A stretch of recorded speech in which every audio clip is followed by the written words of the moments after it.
Mon épouse m'a appelé pour s'opposer à ce flirt, puis m'a mis à la porte de la maison. J'ai ignoré le chantage émotionnel, j'ai déménagé, et j'ai laissé le divorce protéger ma tranquillité. Le flirt, tu t'en sers toute la nuit. Et croyez-moi, ce qui s'est passé ensuite a prouvé que j'avais fait le bon choix. Tout a commencé lors du barbecue de l'entreprise. Mon épouse agissait différemment depuis des semaines, plus distante, toujours sur son téléphone. Mais ce samedi après-midi, tout est devenu limpide. Nous sommes entrés dans le rassemblement dans le jardin et, en quelques minutes, elle gravitait déjà autour de cet homme de son service. Appelons-le le charmeur de bureau. Je l'ai observé rire à ses blagues, toucher son bras quand elle parlait, et se pencher bien trop près lorsqu'il lui chuchotait quelque chose à l'oreille. Le genre de langage corporel qui crie la disponibilité. Pendant ce temps, je me tenais là, comme une décoration, tenant 2 boissons, tandis que mon épouse agissait comme si elle était célibataire. Après 1 heure de cette performance, je me suis approché. « Et, prête pour cette boisson ?» Je lui ai tendu le verre, signalant ma présence. Elle m'a à peine jeté un coup d'œil, a juste pris la boisson, et s'est immédiatement tournée vers lui. « Oh, voici mon mari », a-t-elle dit, comme si j'étais un lointain parent qu'elle devait reconnaître. L'homme m'a serré la main mollement et m'a lancé un sourire narquois. Vous connaissez le type, celui qui pense que les femmes mariées sont juste un autre type de défi. Votre épouse me parlait de son nouveau projet, a-t-il dit. Ça a l'air fascinant. Quel projet, ai-je demandé, sincèrement curieux, car elle ne m'avait pas parlé de nouveau travail. La campagne marketing pour la retraite bien-être, a-t-elle ajouté rapidement. Je t'en ai parlé la semaine dernière. Elle ne l'avait pas fait, mais j'ai laissé passer et j'ai essayé de me joindre à la conversation. Chaque fois que je parlais, elle m'interrompait ou changeait de sujet. Quand j'ai fait un commentaire sur la musique, elle a levé les yeux au ciel. Quand j'ai mentionné que nous devrions probablement vérifier la nourriture, elle a dit « Nous venons juste d'arriver ». La goutte d'eau qui a fait déborder le vase est arrivée quand un autre collègue s'est joint à nous. Mon épouse a immédiatement présenté le charmeur de bureau par son nom, a mentionné ses réalisations, sa récente promotion. Puis, elle a fait un geste vague dans ma direction et a dit « Et voici mon mari ». Pas mon nom, pas ce que je fais, juste mon mari. Comme si j'étais un simple accessoire. Je me suis excusé et je suis parti de l'autre côté du jardin. Peut-être que j'exagérais. Peut-être qu'elle était juste sociable, mais 30 minutes plus tard, elle était toujours là, toujours en train de rire, toujours en train de lui toucher le bras, toujours en train d'agir comme une femme qui ne portait définitivement pas d'alliance. J'ai décidé de tester quelque chose. Je suis revenu vers elle et j'ai dit, je pense rentrer bientôt. J'ai un truc tôt demain matin. Elle m'a regardé comme si je venais de suggérer de brûler la maison. Nous venons juste d'arriver. Pourquoi ne vas-tu pas prendre une autre boisson ou parler à quelqu'un d'autre? Je préférerais parler à mon épouse, ai-je dit calmement. C'est là que son masque est tombé. Le faux sourire a disparu et elle m'a lancé un regard qui aurait pu couper le verre. Écoute, j'ai une conversation en cours ici. Si tu n'es pas à l'aise avec ma sociabilité, tu devrais peut-être examiner pourquoi. Le charmeur de bureau s'est déplacé inconfortablement. Même lui sentait que ça allait mal tourner. Je suis à l'aise avec ta sociabilité, ai-je répondu. Je ne suis pas à l'aise avec ton flirt. Les mots sont restés en suspens dans l'air, comme un défi. Elle s'est redressée, a croisé les bras, et a prononcé la phrase qui a tout changé, je ne flirte pas. Je suis juste amicale, et si tu ne peux pas le supporter, la porte est juste là. Elle a pointé la grille avec un sourire narquois et provocateur, s'attendant à ce que je recule, à ce que je m'excuse, peut-être même à ce que je supplie. Le charmeur de bureau regardait entre nous deux, comme s'il assistait à un match de tennis. Quelques personnes à proximité avaient interrompu leur conversation pour regarder le spectacle. J'ai regardé la grille. Puis, je l'ai regardée. Puis, j'ai de nouveau regardé la grille. Tu sais quoi? Tu as absolument raison. J'ai sorti mes clés de voiture et j'ai commencé à marcher. Derrière moi, je l'ai entendu crier « Attends, où vas-tu » Mais je ne me suis pas arrêté. Je ne me suis pas retourné. J'ai marché directement vers cette grille qu'elle avait pointée, je suis monté dans ma voiture, et je suis parti. Dans le rétroviseur, je pouvais la voir debout là, la bouche ouverte, avec le charmeur de bureau, qui semblait préférer être n'importe où ailleurs dans le monde. Le trajet de retour à la maison a été le moment le plus lucide que j'ai eu depuis des mois. Elle m'avait donné la permission de partir, pensant que je ne le ferais jamais vraiment. Elle avait cru à mon bluff, sauf que je ne bluffais pas. Et pour la première fois depuis des semaines, j'ai eu l'impression de reprendre le contrôle de ma propre vie. Mon téléphone a commencé à vibrer avant même que j'arrive à la maison. Les vibrations ont commencé avec des SMS. D'abord, un est arrivé pendant que je conduisais encore. Puis, un autre. Au moment où je me suis garé dans notre allée, mon téléphone s'était allumé comme un sapin de Noël. Mais je ne l'ai pas vérifié. Pas encore. Au lieu de cela, je suis entré, j'ai attrapé une bière et je me suis assis sur le canapé. La maison semblait différente, plus silencieuse, comme si je pouvais enfin penser sans que quelqu'un lève les yeux au ciel à chaque mot que je disais. Après environ 20 minutes, j'ai enfin regardé mon téléphone. 12 messages, tous d'elle. C'était quoi ce bordel? Tu ne peux pas juste me laisser ici. Tout le monde demande où tu es allé. C'est tellement embarrassant. Réponds à ton téléphone. Je rentre avec quelqu'un d'autre. Nous devons parler. Les derniers messages avaient un ton différent, moins en colère, plus paniqué. Elle réalisait que partir n'était pas juste un geste dramatique. Je l'avais vraiment laissée à un événement d'entreprise, et maintenant elle devait expliquer pourquoi son mari avait disparu. Je n'ai répondu à aucun d'eux. 1 heure plus tard, j'ai entendu sa voiture dans l'allée. Elle a dû demander à son ami de la déposer. La porte d'entrée a claqué si fort que j'ai cru qu'elle allait se décrocher de ses gonds. Elle a fait irruption dans le salon comme un ouragan. Qu'est-ce qui ne va pas chez toi, bon sang? J'ai bu une lente gorgée de ma bière et je l'ai regardée calmement. Rien ne va pas chez moi. Tu m'as dit que la porte était juste là. Je l'ai utilisée. Ce n'est pas ce que je voulais dire et tu le sais. Vraiment? Parce que ça m'a semblé assez clair. Tu étais mal à l'aise avec ma présence, alors tu as suggéré que je parte. J'ai suivi ton conseil. Elle a commencé à faire les 100 pas, ses mains bougeant sauvagement pendant qu'elle parlait. Tu m'as humilié devant mes collègues. Tout le monde demandait où tu étais allé. J'ai dû inventer une histoire comme quoi tu te sentais mal. Pourquoi ne leur as-tu pas dit la vérité? Que tu m'as dit de partir? Parce que ça me fait passer pour une épouse horrible. J'ai presque ri.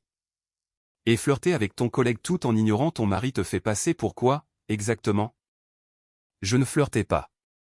Mon Dieu, tu es tellement peu sûr de toi. Je faisais du réseautage, je construisais des relations professionnelles, quelque chose que tu comprendrais si tu te souciais réellement de l'avancement de ta carrière. C'était ça, l'attaque personnelle, la tentative de me faire sentir petit et inadéquat. Il y a 3 mois, cela aurait pu fonctionner. Mais assis là, à la regarder jouer ce spectacle, je ne ressentais rien d'autre qu'une clarté absolue. Du réseautage, ai-je répété. C'est comme ça qu'on appelle ça maintenant? Oui. Et si tu ne peux pas supporter que je parle à des collègues masculins sans devenir jaloux, peut-être as-tu besoin d'une thérapie. Je me suis levé et je suis allé à la cuisine. Elle a suivi, toujours en train de pester contre mes insécurités et la façon dont je freinais sa carrière. J'ai ouvert le frigo et j'ai pris une autre bière, prenant mon temps. Tu m'écoutes seulement, a-t-elle claqué. J'écoute. Tu dis que toucher le bras d'un autre homme, rire à tout ce qu'il dit et me présenter comme, juste mon mari, c'est du réseautage professionnel. Je ne t'ai pas présenté comme, juste mon mari. Quel est mon nom? Quoi? Mon nom? Quand tu m'as présenté ce soir, as-tu dit mon nom? Elle a ouvert la bouche, puis l'a refermée. Le silence s'est étiré entre nous. Tu l'as présenté par son nom, ai-je poursuivi. Tu as parlé de sa promotion, de ses réalisations. Moi? J'étais juste ton mari, comme si j'étais un type au hasard que tu avais amené. Ce n'est pas. Je ne voulais pas, et quand j'ai essayé de me joindre à la conversation, tu m'as coupé à chaque fois. Quand j'ai suggéré que nous vérifiions la nourriture, tu m'as rejeté. Quand j'ai dit que je voulais parler à mon épouse, tu m'as dit d'aller parler à quelqu'un d'autre. Son visage devenait rouge. Tu déformes tout. Est-ce que je déforme? Parce que de là où j'étais, il semblait que tu avais honte de moi. Comme si tu souhaitais que je ne sois pas là. C'est ridicule. Est-ce que ça l'est? Parce que quand je t'ai interpellé sur ton comportement, tu m'as littéralement pointé vers la sortie. Elle est restée silencieuse un instant et j'ai pu voir son cerveau travailler, essayant de trouver un moyen de retourner ça contre moi. Tu sais quel est ton problème, a-t-elle finalement dit. Tu ne me fais pas confiance. Un mariage sain exige de la confiance. Tu as raison. C'est le cas. Mais la confiance se gagne, elle ne se demande pas. Alors, tu ne me fais pas confiance? Je l'ai regardé longuement. Devrais-je? La question est restée en suspens, comme de la fumée. Elle m'a fixé, et pour la première fois de la soirée, elle n'a pas eu de réplique immédiate. Comment oses-tu, a-t-elle murmuré. Comment j'ose? Quoi? Poser une question raisonnable après que tu aies passé toute la nuit à te comporter comme si tu étais célibataire. Je ne me comportais pas comme si j'étais célibataire. Alors, comment appellerais-tu ça? Elle a levé les mains en l'air. J'appelle ça être une personne normale qui peut avoir des conversations sans que mon mari me souffle dans le cou. Personne ne te soufflait dans le cou. J'essayais de faire partie de la conversation de mon épouse. Tu étais possessif. J'étais ton mari. Elle m'a regardé avec une haine pure. Eh bien, peut-être que je ne veux pas d'un mari qui agit comme ça. Les mots ont frappé la pièce comme une bombe. Nous sommes restés tous les deux là, à nous regarder, et j'ai réalisé quelque chose d'important.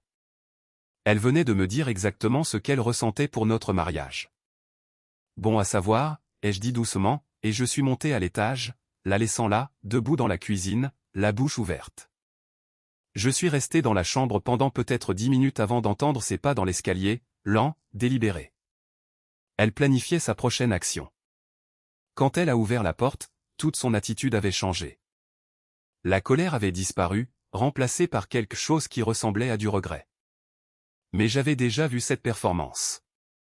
Chérie, a-t-elle dit doucement, fermant la porte derrière elle. Je suis désolé. Je ne voulais pas dire ce que j'ai dit en bas. J'étais assis sur le bord du lit, enlevant mes chaussures.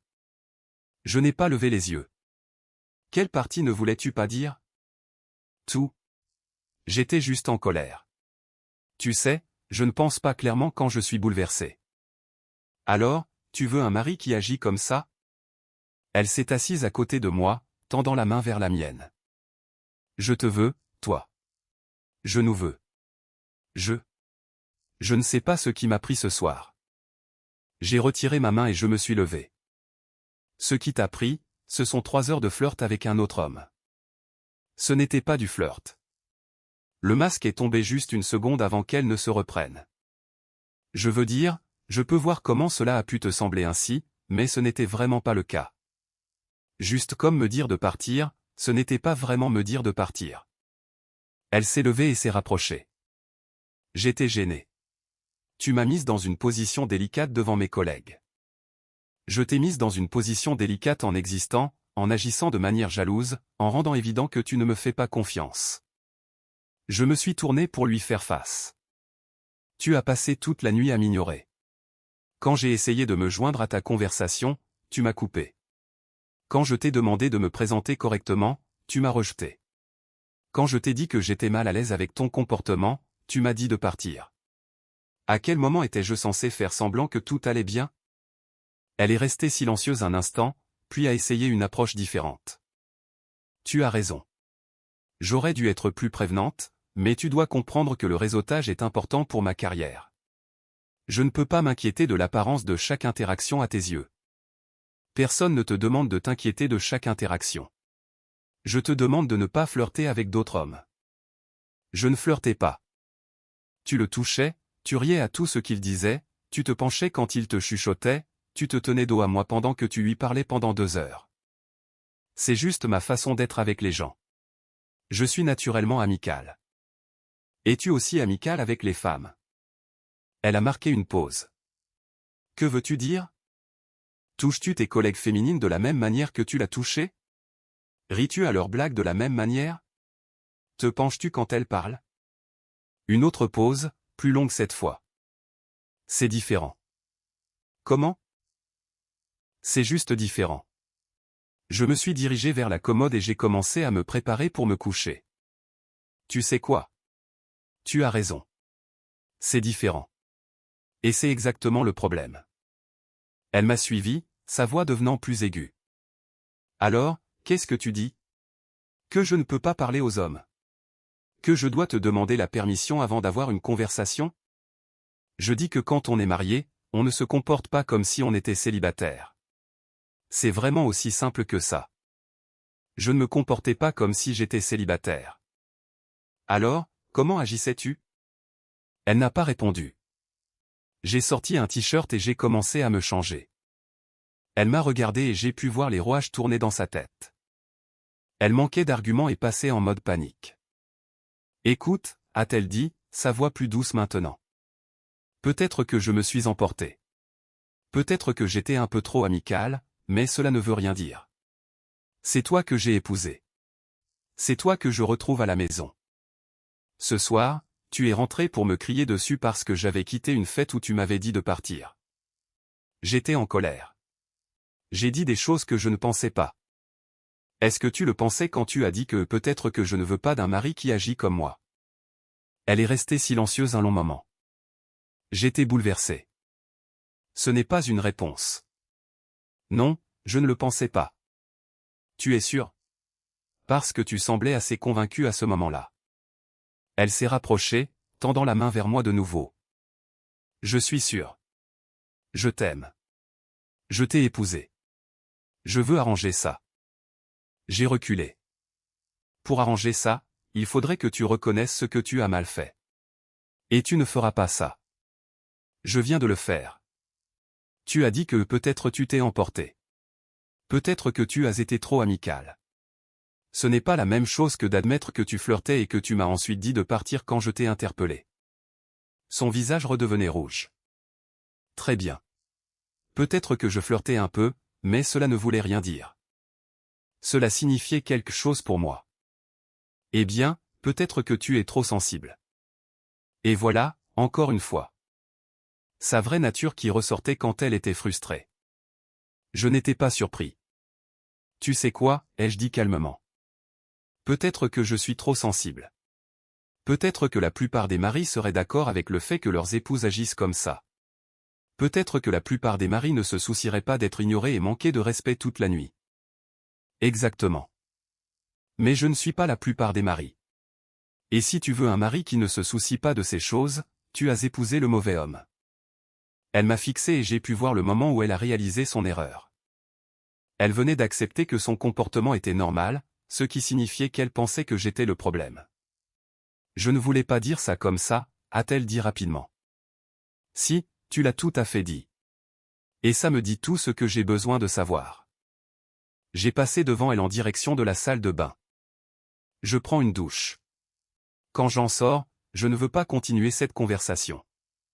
Nous ne pouvons pas juste arrêter d'en parler. Nous n'en parlons pas. Tu le justifies et j'explique pourquoi c'est mal. Ce n'est pas une conversation. J'ai fermé la porte de la salle de bain et j'ai ouvert l'eau. À travers la porte, je l'entendais faire les 100 pas dans la chambre. Quand je suis sorti 20 minutes plus tard, elle était assise sur le lit, l'air abattu. « Qu'est-ce qui se passe maintenant » a-t-elle demandé doucement. Je l'ai regardé longuement. « Maintenant, tu décides quel genre d'épouse tu veux être, et je décide quel genre de mari je suis prêt à être. » Qu'est-ce que cela signifie? Cela signifie que les choses vont être différentes ici. Je me suis couché et j'ai éteint la lumière. Elle est restée assise dans l'obscurité un moment avant de finalement s'allonger à côté de moi, mais elle n'a rien dit d'autre, et moi non plus. Le lendemain matin, je me suis réveillé dans un lit vide. Elle était déjà en bas, probablement en train de concocter sa version de ce qui s'était passé au barbecue. Je l'entendais au téléphone, sa voix prenant ce ton de fausse inquiétude qu'elle utilisait quand elle voulait de la sympathie. « Je ne sais pas ce qui lui prend ces derniers temps », disait-elle. « Il a été si possessif et jaloux hier soir. Il a fait une scène énorme juste parce que je parlais à un collègue. » Je me suis habillé tranquillement et j'ai écouté du haut de l'escalier. Elle parlait à sa sœur. « Non, je ne flirtais pas. Tu me connais, je suis juste amical. » Mais il a agi comme si je me jetais sur le gars. C'était tellement embarrassant. Je suis descendu et elle a immédiatement baissé la voix. « Écoute, je dois y aller, mais oui, je pense qu'il pourrait avoir besoin d'aide professionnelle. » Elle a raccroché alors que j'entrais dans la cuisine. Bonjour, a-t-elle dit avec une vivacité forcée. J'ai fait du café. Merci. Je me suis servi une tasse et je me suis assis à table. Elle planait à proximité, voulant clairement dire quelque chose, mais ne sachant pas comment commencer. Alors, je pensais, a-t-elle commencé? Peut-être que nous devrions consulter un conseiller conjugal pour résoudre certains de ces problèmes de confiance. Ces problèmes de confiance? Eh bien, tes problèmes de confiance. Je pense que ce serait bien pour toi de parler à quelqu'un de la raison pour laquelle tu deviens si jaloux quand je suis juste sociable. J'ai presque ri.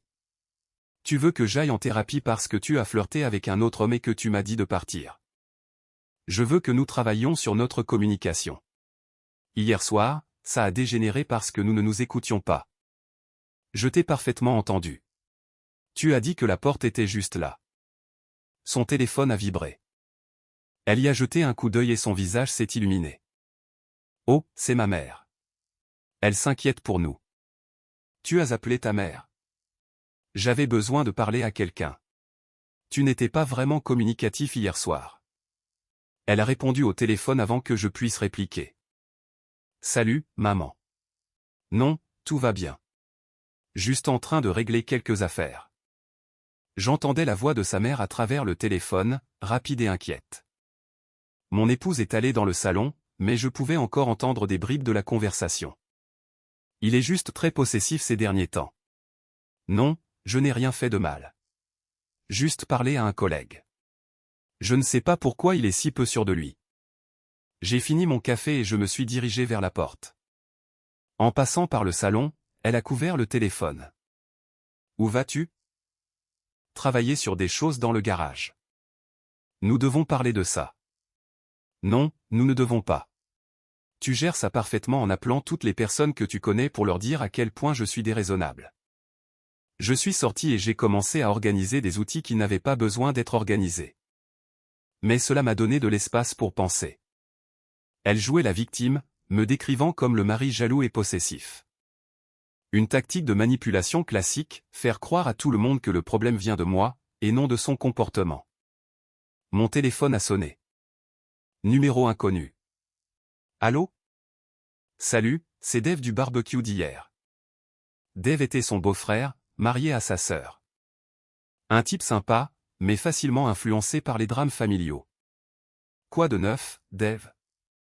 Écoute, je ne veux pas me mêler de quoi que ce soit, mais elle a appelé ma femme, très contrariée ce matin. Elle a dit que vous vous étiez disputés. Nous avons eu un désaccord concernant son flirt avec un type au travail, puis elle m'a dit de partir quand j'en ai parlé. Il y a eu une pause. Elle a dit que tu étais devenu jaloux parce qu'elle faisait du réseautage. C'est comme ça qu'elle a appelé ça? Oui. Écoute, mec. Je sais qu'elle peut être un peu extravertie, mais elle a toujours été comme ça. Ça ne veut rien dire. Cela signifie quelque chose pour moi. Je comprends, mais peut-être pourrais-tu lui accorder un peu de répit. Elle est vraiment bouleversée. J'ai failli raccrocher. Dave, laisse-moi te demander quelque chose. Si ton épouse passait 3 heures à t'ignorer lors d'une fête, à flirter avec un autre homme, et puis te disait que la porte était juste là quand tu te plaignais, que ferais-tu? Une autre pause. Plus longue cette fois. Je ne sais pas. C'est différent. Comment c'est différent? Parce qu'elle est juste amicale, n'est-ce pas? Alors, quand elle touche d'autres hommes, ignore son mari et lui dit de partir, c'est juste de l'amitié. Mais si ton épouse faisait la même chose, ce serait un problème. Je ne dis pas ça. Si, tu le dis. Tu dis que son comportement est acceptable parce que c'est juste comme ça qu'elle est. Mais tu sais quoi? Ce n'est pas comme ça que fonctionnent les mariages. Écoute, j'essaie juste d'aider. Alors aide en restant en dehors de ça. C'est entre mon épouse et moi. J'ai raccroché et je suis retourné organiser les outils. 20 minutes plus tard, mon téléphone a sonné de nouveau. Cette fois, c'était son père. Nous devons parler, a-t-il dit sans préambule. De quoi? De la façon dont tu traites ma fille. J'ai posé la clé à molette que je tenais. Comment est-ce que je traite ta fille? Elle a appelé ce matin en pleurant. Elle a dit que tu l'avais humiliée devant ses collègues et que maintenant tu lui fais la tête. Je ne lui fais pas la tête. Je ne suis juste pas intéressé à l'écouter justifier pourquoi flirter avec d'autres hommes est acceptable. Flirter. Il s'est esclaffé, elle était professionnelle, elle établissait des contacts pour sa carrière. En touchant un autre homme et en ignorant son mari toute la nuit. Tu es dramatique. Elle a toujours été sociable. C'est juste sa personnalité. Sa personnalité est de manquer de respect à son mariage. Sa personnalité est d'être amicale et extravertie. Si tu ne peux pas gérer ça, peut-être que tu as épousé la mauvaise femme. Les mots m'ont frappé comme un coup de poing. Non pas parce qu'il faisait mal, mais parce qu'il révélait tout. Toute sa famille considérait son comportement comme normal et moi comme le problème. Tu sais quoi, ai-je dit calmement. Peut-être que j'ai épousé la mauvaise femme. La ligne est devenue silencieuse. Qu'est-ce que ça veut dire? Cela signifie que j'ai épousé quelqu'un qui, je pensais, me respectait et respectait notre mariage. Il s'avère que j'avais tort.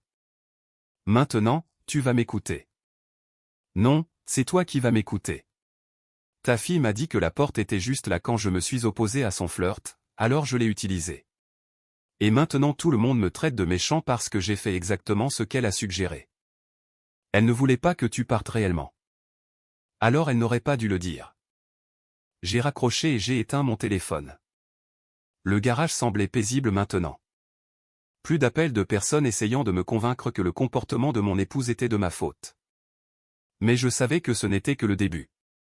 Elle avait mobilisé tout son système de soutien contre moi, et ils étaient tous convaincus que j'étais le problème. La question était, jusqu'où irait-elle pour éviter de prendre la responsabilité de ce qu'elle avait fait? J'avais le sentiment que j'étais sur le point de le découvrir. Quand je suis rentré ce soir-là, elle était assise à la table de la cuisine avec une pile de papiers, des documents juridiques. Mon estomac s'est serré une seconde jusqu'à ce que je me rapproche et que je vois ce que c'était réellement. Des impressions sur les conseils conjugaux, des recommandations de thérapeutes, des articles sur la jalousie et les relations. Elle avait été occupée. J'ai passé quelques appels aujourd'hui, a-t-elle dit sans lever les yeux. J'ai trouvé 3 thérapeutes spécialisés dans les problèmes de confiance et les comportements possessifs. Les comportements possessifs. Ne commence pas. J'essaie de sauver notre mariage ici. Je me suis assis en face d'elle. En me diagnostiquant des problèmes que je n'ai pas. Tu m'as humilié devant mes collègues, tu es parti en trompe d'un événement social, et maintenant tu me fais la tête. Ce sont des problèmes. J'ai utilisé la porte que tu m'as montrée.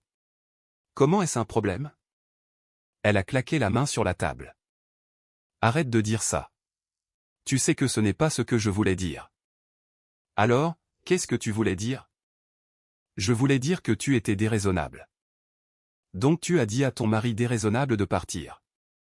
J'étais frustré et j'ai été manqué de respect, mais d'une manière ou d'une autre, tes sentiments comptent plus que les miens.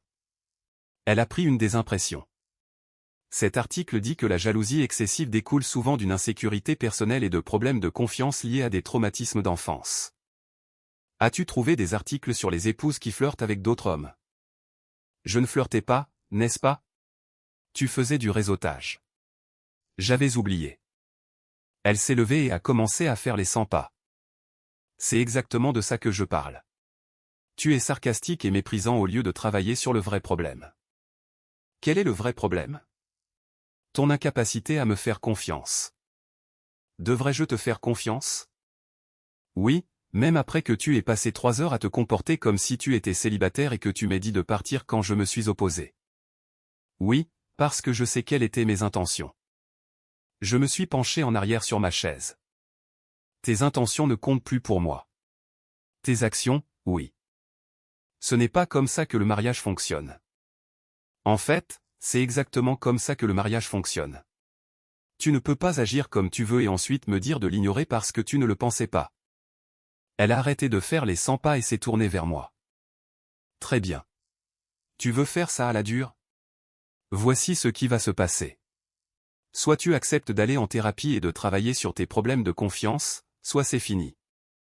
C'est fini?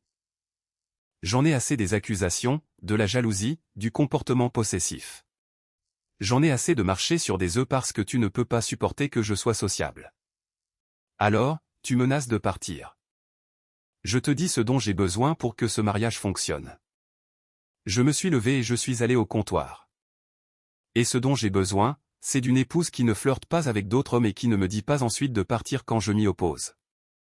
Ce n'est pas ce qui s'est passé. C'est exactement ce qui s'est passé. Mais puisque tu ne peux pas l'admettre, nous sommes coincés.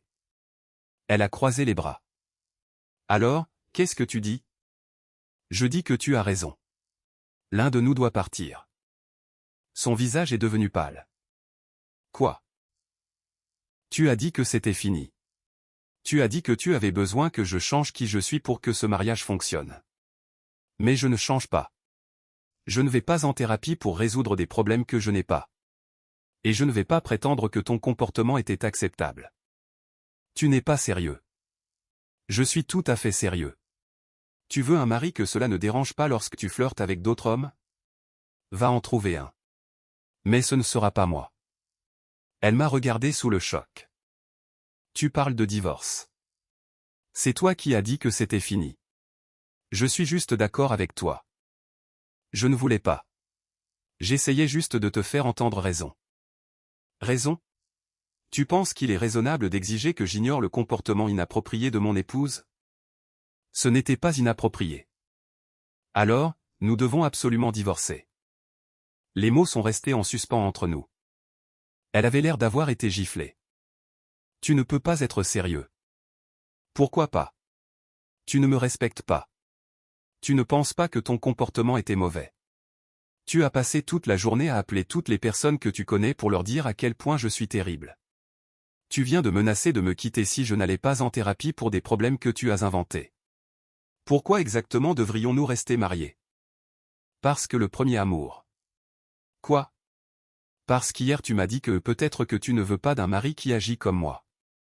J'étais en colère. Et aujourd'hui tu menaces de partir si je ne change pas. Demain tu seras en colère à propos de quelque chose d'autre. C'est un schéma. Elle a commencé à pleurer. Tu vas vraiment jeter 5 ans de mariage à la poubelle pour une stupide dispute? Je ne le jette pas à la poubelle. C'est toi qui le fais. Tu l'as jeté à la poubelle quand tu as choisi de flirter avec un autre homme au lieu d'être mon épouse. J'ai fait une erreur. Non, tu as fait un choix. Et quand je t'ai interpellé, tu as fait un autre choix. Tu as choisi de me dire de partir. Je ne pensais pas que tu le ferais réellement. C'est ça le problème. Tu pensais que tu pouvais me traiter comme tu voulais parce que je n'aurais jamais le courage de partir. Elle sanglotait maintenant. S'il te plaît, ne fais pas ça. Nous pouvons arranger ça. Je ferai mieux. Le feras-tu? Ou seras-tu juste plus prudente sur la façon dont tu flirtes? Je ne flirterai pas. Tu n'admettras toujours pas que tu flirtais en premier lieu. Très bien. Je flirtais. Es-tu content maintenant? Non, je ne suis pas content. Je suis déçu et j'en ai fini. Je me suis dirigé vers l'escalier. Derrière moi, elle pleurait plus fort. Où vas-tu? Faire mes bagages. Je logerai ailleurs pendant que nous réglons les détails. Quels détails? Les détails du divorce. Tu ne peux pas juste partir. Je me suis retourné. Tu m'as dit que la porte était juste là. Je l'utilise encore. Et je suis monté à l'étage, la laissant pleurer dans la cuisine. J'ai passé les 3 jours suivants chez mon frère. Elle appelait constamment, envoyait des SMS toutes les quelques heures, laissait des messages vocaux qui passaient de la colère au désespoir, puis à la négociation. C'est insensé. Tu exagères. S'il te plaît, rentre à la maison. Nous pouvons arranger ça. J'ai parlé à un avocat. Sais-tu combien ça va nous coûter? Je suis aussi prête à aller en thérapie. Nous pouvons tous les deux travailler sur nos problèmes. Je n'ai répondu à aucun d'eux. Le jeudi, elle est apparue à mon bureau. Mon assistante m'a appelé. Votre épouse est là. Elle dit que c'est urgent. J'ai soupiré. Faites-la entrer. Elle est entrée dans mon bureau, l'air de ne pas avoir dormi depuis des jours. Des cernes sous les yeux, les cheveux attachés en une queue de cheval désordonnée. Elle s'est assise en face de mon bureau sans y être invitée. Nous devons parler. Nous avons parlé. Tu as menacé de partir si je n'allais pas en thérapie pour des problèmes que tu as inventés. J'ai cru à ton bluff. Je ne bluffais pas. J'étais désespéré. Tu ne m'écoutais pas. J'ai écouté tout ce que tu as dit. Le problème est que tu n'as pas aimé mes réponses. Elle s'est penchée en avant. Je sais que j'ai fait des erreurs. Je sais que j'ai mal géré les choses, mais jeter notre mariage à la poubelle pour une nuit, c'est faux. Il ne s'agit pas d'une seule nuit. Il s'agit de qui tu es et de qui tu penses que je devrais être. Je ne comprends pas. Tu penses que je devrais être le genre de mari qui ignore que son épouse flirte avec d'autres hommes, qui ne s'y oppose pas quand elle agit en célibataire lors d'événements sociaux, qui s'excuse quand elle lui dit de partir. Ce n'est pas, c'est exactement ce que tu penses. Et toute ta famille est d'accord avec toi. Ils pensent tous que je suis le problème. Ils sont juste protecteurs envers moi. Et qui est protecteur envers moi? Qui appelle pour savoir comment je vais? Qui se soucie de la façon dont j'ai été traité? Elle est restée silencieuse. Personne. Parce que tout le monde pense que ton comportement était normal et que ma réaction était extrême. Peut-être que c'était un peu extrême. Partir quand quelqu'un te dit de partir, c'est extrême? Tu sais ce que je voulais dire.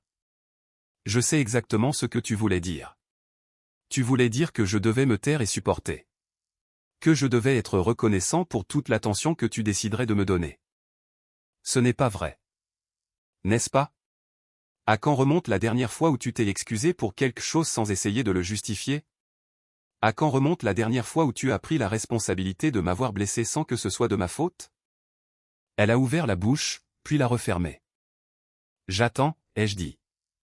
Je ne sais pas. Je le fais, jamais, parce que tu ne penses pas faire quoi que ce soit de mal. Tu penses que tout le monde est trop sensible. Alors, qu'est-ce que tu veux de moi? Rien. Je ne veux plus rien de toi. Elle a commencé à pleurer. S'il te plaît, ne dis pas ça. Je t'aime. Je sais que j'ai tout gâché, mais je t'aime. L'amour ne suffit pas. Le respect compte.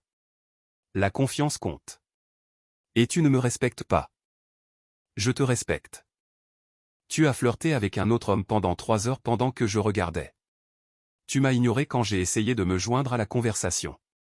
Tu m'as dit de partir quand je me suis opposé. Tu as passé le lendemain à appeler toutes les personnes que tu connais pour leur dire à quel point je suis déraisonnable. Tu as menacé de me quitter si je n'allais pas en thérapie. Quelle partie de tout ça montre du respect? J'avais peur. J'essayais de sauver notre mariage en menaçant d'y mettre fin, en essayant de résoudre les problèmes. Les problèmes que tu as créés. Nous y avons tous les deux contribué. Comment ai-je contribué à ce que tu flirtes avec un autre homme? Tu ne l'as pas fait. Mais tu as contribué à la façon dont nous l'avons mal géré après coup. J'ai presque ri. D'accord. Alors, tu flirtes avec quelqu'un d'autre, tu me dis de partir, et ensuite tu me reproches ma réaction. Je ne te blâme pas. Je dis que nous aurions tous les deux pu faire mieux. Non, tu aurais pu faire mieux. J'aurais pu faire exactement ce que j'ai fait. Alors, c'est tout. C'est fini? C'est fini de faire semblant que c'est de ma faute. C'est fini de faire semblant que ton comportement était acceptable. J'en ai assez d'être marié à quelqu'un qui pense que je devrais être reconnaissant pour les miettes de respect qu'elle décide de me jeter. Ce n'est pas comme ça que je te vois. C'est exactement comme ça que tu me vois. Tu me vois comme quelqu'un qui devrait se taire et supporter. Quelqu'un qui devrait être heureux que tu m'aies choisi même quand tu agis comme si tu ne l'avais pas fait. Elle pleurait plus fort maintenant. Je n'ai jamais voulu te faire sentir ça. Mais tu l'as fait. Et quand je t'ai dit ce que je ressentais, tu m'as dit de partir. J'étais en colère. J'étais blessé. Mais mes sentiments n'avaient pas d'importance pour toi alors, et ils n'en ont pas pour toi maintenant. Ils comptent. Non, ils ne comptent pas. Parce que s'ils comptaient, tu te serais excusé immédiatement. Tu aurais été horrifié de m'avoir blessé. Au lieu de ça, tu as passé 3 jours à essayer de convaincre tout le monde que j'étais le problème. Elle s'est levée. Alors, qu'est-ce qui se passe maintenant? Nous divorçons. Tu trouveras quelqu'un que cela ne dérange pas lorsque tu flirtes avec d'autres hommes. Je trouverai quelqu'un qui veut vraiment être marié à moi. Je veux être marié à toi. Non, tu veux être marié à la version de moi qui ne s'oppose jamais à rien de ce que tu fais. Mais ce n'est pas qui je suis. Elle est allée à la porte, puis s'est retournée. Je ne signerai rien. Tu n'as pas à le faire. Je déposerai les papiers et je te les ferai signifier. Tu peux te battre si tu veux, mais ça ne changera rien. C'est vraiment ce que tu veux. Ce que je voulais, c'était une épouse qui me respectait. Ce que j'ai eu, c'est quelqu'un qui m'a dit que la porte était juste là quand je demandais une considération élémentaire. Je suis désolé d'avoir dit ça. Moi, non, parce que cela m'a montré exactement qui tu es et exactement ce que tu penses de moi. Elle est partie sans un mot de plus. 2 semaines plus tard, elle a signé les papiers. Il s'avère qu'elle ne voulait pas se battre après tout. Elle voulait juste passer à quelqu'un qui ne s'opposerait pas quand elle agirait en célibataire. Et tu sais quoi? J'espère qu'elle le trouvera, parce que ce quelqu'un, ce n'est définitivement pas moi.